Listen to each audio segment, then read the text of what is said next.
I'm Jamie, and me, Kitty, Xavier, Tiffany, and Pear will be presenting our lecture on government, politics, and law in Asia and Middle East. Next, this is a summary of what we'll be covering today, and I'll be talking about bilateral relations between China, India, and Japan. Next, we'll be focusing on the relationships between China, India, and India-Japan. I'll tell you about how these bilateral relations have came about and what they're doing currently. For China and India, we chose these two countries because they have the fastest growing major economies, and thus their bilateral relations will have a large significance on the world. After the war between China and India in 1962, relations deteriorated. Pakistan is India's arch rival, but as China and Pakistan's relations improved, China decided to support Pakistan in war against India, and they even led an active propaganda campaign against India. Border disputes have also resulted in 3 major military conflicts and several skirmishes. However, in 1970, both countries renewed efforts to improve relations. Afterwards, both nations officially re-established diplomatic relations, and they agreed to broaden ties in various areas while seeking a solution to the border dispute. However, in 1998, the Indian Defense Minister, during India's nuclear test, he declared that China is India's #1 threat. This actually hints that India developed its nuclear weapons to defend against China's existing nuclear weapons. During that time, China was one of the international critics who critiqued against India's addition to the nuclear club and its nuclear tests. Next, several issues continue to strain relations between the two countries. Such issues are such as the massive trade imbalance, which is heavily in favor of China, and the long-standing border dispute and suspicions between both countries, such as India having suspicions about China's strong strategic relations with India's rival, Pakistan, while China is suspicious about the Indian military and economic activities in the disputed South China Sea. Recently, relations between the two countries took a turn for the better. It was agreed that China's government would encourage domestic companies to import more of India's goods so as to balance the trade deficit. In addition, China said that it wants to continue developing its bilateral relations with India. Now I will move on and talk about India and Japan. This slide summarizes the relationship between India and Japan. We chose these two countries because their military have cooperated on several occasions, and they have always had strong bilateral relations. So bilateral relations began with cultural exchange that occurred through Asian cinema with the golden age of Indian and Japanese cinema. Japan's emergence as a power was positively viewed by India, and Japanese forces fought alongside the Indian National Army in many battles. For example, Japan also provided military aid to India on many occasions, and they supported India's fight for independence. Next, a separate peace treaty was signed and diplomatic relations started in 1952, where several relations were well established as seen above. Relations, however, they were constrained by Cold War politics, and as a result of World War II reconstruction, Japan became a US ally while India pursued a non-aligned foreign policy. Afterwards, efforts were made to strengthen ties. Next, in the 21st century, both nations have signed many partnerships and joint declarations. Examples of such partnerships can be seen in the slides, and these partnerships and declarations show their strong friendship. Japan has also assisted India in many infrastructure projects such as the Delhi Metro subway system, and also it is India's third largest source of foreign direct investment. In 2010, they agreed to foster increased business exchanges and simplify visa procedures for their citizens. Next, both countries help to drive each other's trade and economy, and tariffs have been removed on almost all of the exports. From past to present, India and Japan have close military ties where they currently share interests in maintaining the security of sea lanes in the Asia-Pacific and Indian Ocean. And now they are in cooperation for fighting international crimes such as terrorism and nuclear weapons. In the 21st century, they have frequently held joint military exercises, and they cooperate on technology and maintain strong cultural connections. Year 2007 was India-Japan Friendship Year, and both countries held cultural events. Now I'll pass on my time to Pear to talk about China and Japan. Presenting to you the political transition in China and Japan, highlighting leadership change in China and the frequent change of prime minister in Japan. Next. Okay, political transition in China, which is highlighting the China's leadership change. Xi Jinping will be taking over President Hu Jintao, while Li Keqiang will be taking over Prime Minister Wen Jiabao. The Politburo Standing Committee is the highest decision-making body within the Communist Party, and this year, 7 out of 9 Politburo Standing Committee are to step down due to the age limit restriction policy. And it was said that there will only be 7 Politburo Standing Committee for next year. So next. National political system in China. We know that China is a communist party state, therefore they never hold election and there is no voting. Normally the leader is being elected by the parliament itself, and for the new Politburo Standing Committee that was elected, they were being decided before the National Congress meeting was held at the Great Hall of People in Beijing.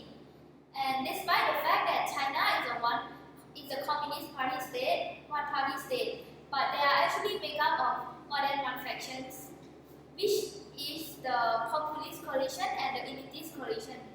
President Hu Jintao and Prime Minister Wen Jiabao are from the populist coalition and they are the leader of the coalition. Whereas the elitist coalition is being led by Wu Bangbo, who is the chairman of National Legislature, and the Jia Xinlin, who is the head of a national political advisory body. Due to the coexistence of the two parties, it actually led to the rivalry for influence within the country. And this year, they hope that the Xi Jinping from elitist coalition and Li Keqiang from populist coalition, having them working together will actually help to promote the unity within the party. And the fact that China adopts centralization, it leads to the slow decision making within the country. So the impact of political transition actually will affect the policies within China, and that is the foreign policy, economic and social policies. Existence of the two parties, they are actually rivaling for political influence within China. And having Xi Jinping from elitist coalition and Li Keqiang from populist coalition, China hopes to bring about unity within its parliament. And due to the fact that China adopt centralization, this actually leads to the slow decision making within China. Next. So some of the impacts for political transition would be if there were to be major change in the Congress, it would lead to the effects on various policies within China, such as foreign policies, economic policies, and the social policies. All these will impact the livelihood of the Chinese within the country and also the countries that trade with China, as well as the way China conducts bilateral relationship with its partner and other countries. But however, the political transition this time it actually went on smoothly and there was no upheaval. People were generally satisfied with the government performance for the past years, and they could see increasing income as well as the fast-paced development of the country. So therefore, the political system will remain unchanged, and all the policies will also likewise remain unchanged. China will continue to focus on modernizing its economy to generate more income for the country and increase the standard of living and quality of life for its people. Next. Some of the challenges which will be faced by China would be the lack of political transparency, which is seen in the case of Bo Xilai, who is a prominent political leader in Chongqing. He was actually caught for corruption.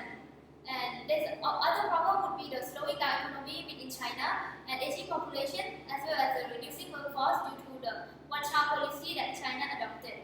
There's also high income disparity among the rich and the poor due to uneven distribution of wealth, and also environmental degradation due to heavy industrialization and its pursue in economic policy. China also suffer from deteriorating regional relationship with the country in the region, such as Japan, Vietnam, and Philippines, due to the dispute over South and East China Sea, that is the Diaoyu Island and Dongtou Island. Now we move on to the political transition in Japan. Since 2006, Japan has seen 6 prime ministers come and go, and as the world's largest country, how will this actually has an impact on its prosperity? Next. Some background information about Japan. Japan actually had 6 prime ministers since 2006, which means that it has been changing prime minister every year. And the two parties, namely the Liberal Democratic Party and Democratic Party of Japan, had been competing for influence. And in fact, the Liberal Democratic Party had been in power since in the past until 2009. It was being defeated by the Democratic Party of Japan, who won the election for the first time. The people were expecting fresh start from the new government. However, it did not materialize, which led to the stalemate that continues on. Next, I will pass on to About situation, we will analyze why are there so many changes of prime ministers, which is causing so much instability in the world's third largest economy. First off, Japan has been extremely critical of its leaders, and citizens hold ridiculously high expectations of their leader. They expect results immediately and do not give leaders any room for error. The public accounts all of its problems to its leaders and do not take any responsibility of it themselves. Once the leader fails, they do not hesitate to usher them out of parliament. An example is ex-Prime Minister Yukio Hatoyama. In the space of 10 months, his popularity dropped a staggering 74% to 70% in his last weeks in office. This shows how critical the public is. Following that, there is a lack of efficiency by the government. They have an extremely divided government, which I'll explain later on, and it causes indecisiveness and reduces its efficiency. This is also because no one party is able to gain dominance in the government. Without this dominance, decisions have to be sold to members of the other party in order to garner their approval and vote. This results in ministers seeking individual or party gains instead of coming together to tackle national issues as a group. Furthermore, Japan holds too many elections in a period of time. Compared to Singapore, they hold national elections. They have held national elections actually in 3 of the last 4 years, compared to Singapore, which actually holds once every 5 years. So this occurrence of elections also tell us why is it so unstable. Also, they have internal party elections every 2 to 3 years. With every change of the party leader, the incumbent prime minister's position is threatened as the Diet have to vote whether to retain his position or not. There is also 2 sections of the government, called the upper house and the lower house. In recent times, they have been controlled by different parties. Due to this, they constantly differ in opinion, and voting and decision making also has a difference. Hence, views and policies cannot be passed, and efficiency in which the government operates has decreased. However, some analysts say that the average term in office for the last 62 prime ministers is actually 2 years. In spite of this, Japan is still one of the largest economies in the world and is very technologically advanced. So this phenomenon is common to Japan, and it may not affect its power and influence. This argument should be settled in the coming years, as Japan faces many challenges ahead, such as recovering from the flood, its aging population, and many other issues. We can see how they face against these obstacles. Next, I will move on to the China versus India comparison. First of all, some background information. China and India have an extremely long history of conflicts, dating back centuries and centuries. Issues of their conflicts include border disputes, which caused the Sino-Indian War. Since the turn of the millennium, China and India have shown potential to be global superpowers in the next generation. China has taken the lead in this rivalry, with their relentless economic growth over the last decade, posing threats to well-established economies such as the US. The Chinese have swiftly eradicated any traces of government corruption. Based on statistics, China is set to overtake US for the world's largest economy by 2020. India has also gradually improved its economy at a steady rate and is set to overtake the US by 2050. However, India's growth pales in comparison with China. It has also not been a factor in global decisions and not been influential within its region and the world. I will just talk about why is this so and how can India do to catch up with its Chinese counterparts. I'll start off with China first. China has a more centralized and efficient government. With this, they can carry out policies swiftly and efficiently. They have developed and improved their infrastructure significantly, with more shipping ports and transport routes, not to mention small things like better overall accommodation compared to previous times. They have also major focus on education, particularly on their citizens learning the English language in this globalized era, as English is a common and internationalized language. Also, as I have previously mentioned, due to their economic power, they have a huge influence in regional and world affairs. For India, however, they don't have strong leadership in their government to steer the country like China, with its Politburo, and its government has seen a constant topic of criticism due to its ineffectiveness and lack of efficiency in carrying out changes. It is also the stereotype of being corrupt. This gives them lesser credibility, and their reputation is affected. Therefore, their influential power actually decreases. Also, they do not focus much on education for such a huge and growing economy. At least a quarter of India's population has not received any education whatsoever. This causes a widening income gap in the rural and the city areas. Their democratic government is also divided. For example, the government is divided over issues such as FDIs and many other problems. Actually, for recently, there's a news that a member of the parliament has actually stormed out of the parliament due to this issue. So, what can India do? For starters, India needs to focus thoroughly on improving education and infrastructure, as they make the building blocks of an economy. This also aids in improving the well-being of the nation. India should also engage its neighboring countries such as Pakistan or even China and reform its government to remove all forms of corruption so that it can be trusted and relied on, giving them a fresh new start. This will also allow stable and consistent leadership plus a new focus point on continuity and year-on-year improvement on well-being and economic growth. This will ensure India's go from strength to strength as a nation, not just with the statistics. With China's economic growth set to decelerate, now should be a time for India to catch up with its Chinese counterparts. Now I'll pass my time on to Tiffany. Going into the Middle Eastern political systems, let me first give you a brief summary about the Shia and the Sunni Muslims. The divide between the Shia and the Sunni is the biggest and oldest divide in the history of Islam. Both the Shias and the Sunnis agree on the fundamentalisms of Islam. However, their differences are resulted from different historical experiences and political and social developments. The differences originated from the death of Prophet Muhammad, when both groups had different views of who should succeed him. The Shias, also known as the Shiites, believed that the Prophet had assigned a successor within his family, while the Sunnis believed that the position should be given to one of his followers. Currently in the Middle East, most nations are predominantly Sunni. The more well-known Sunni nations are Kuwait, Saudi Arabia, Egypt, and Qatar, while the bigger Shia nations are Iran and Iraq. In the Middle East, the only Jewish nation is Israel. This will be a brief overview of the topic of the political systems I'll be covering today. In the Democratic Republic, the leader is elected for the development of the country. However, he usually takes the country towards religious fundamentalism, and it's because of this form of governance that the governance is not as effective in making progress in the country. An example of a theocratic republic would be Iran.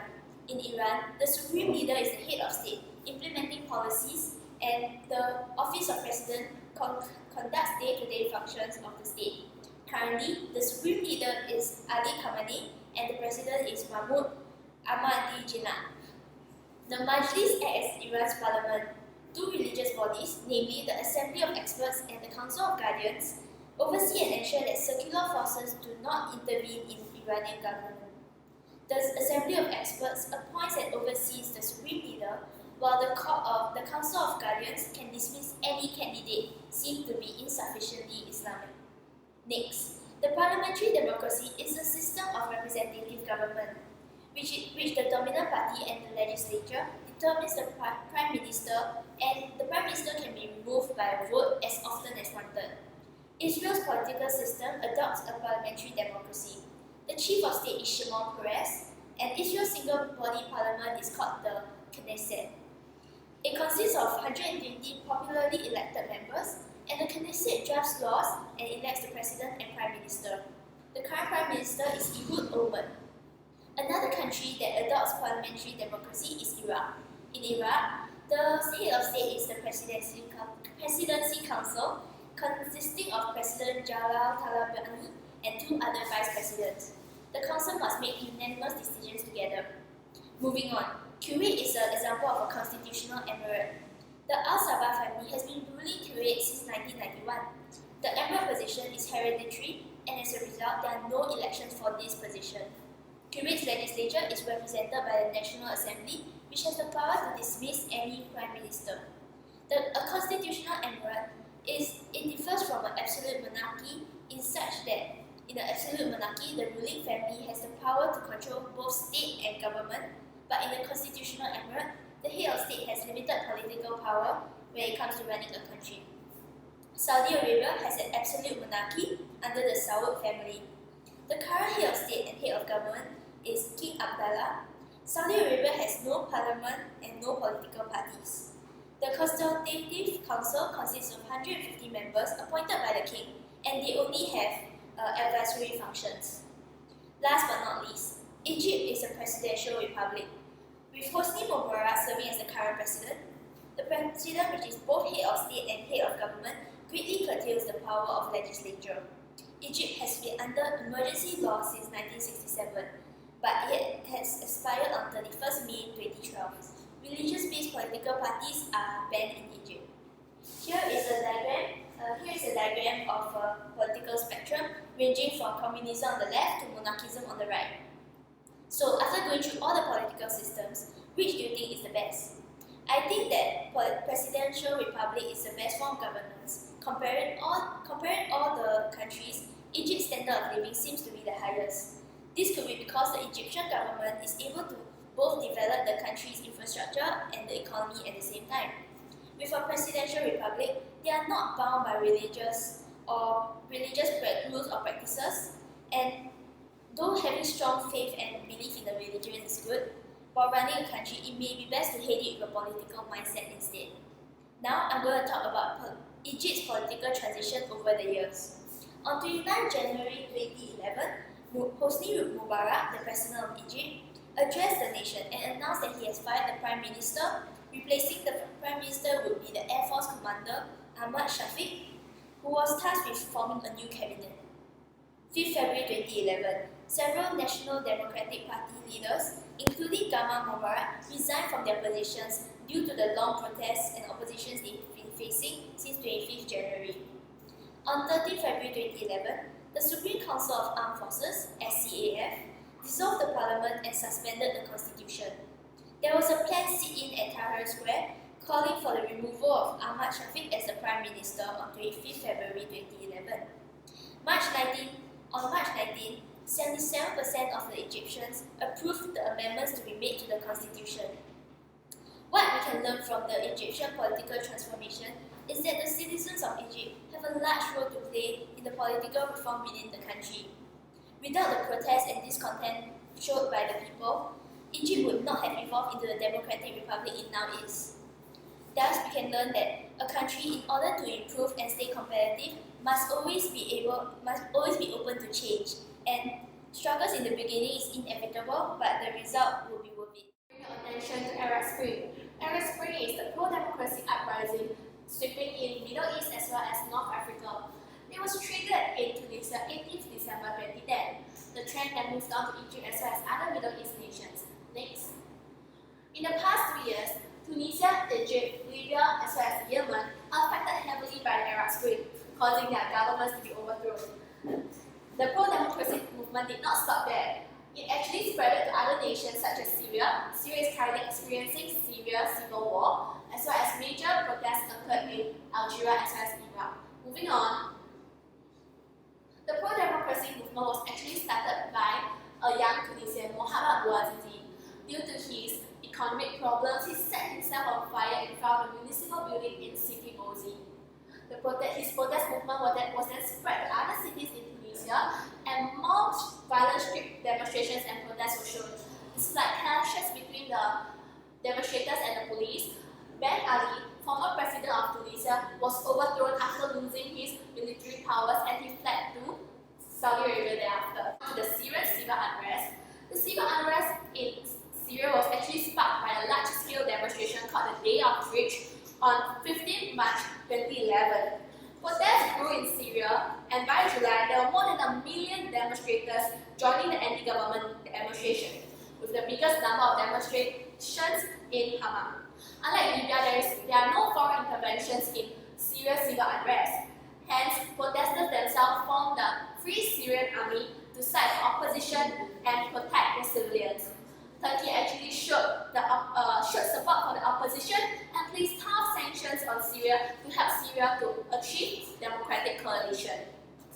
The civil unrest eventually grew to a civil war after 4,000 deaths due to the continuous violent protests.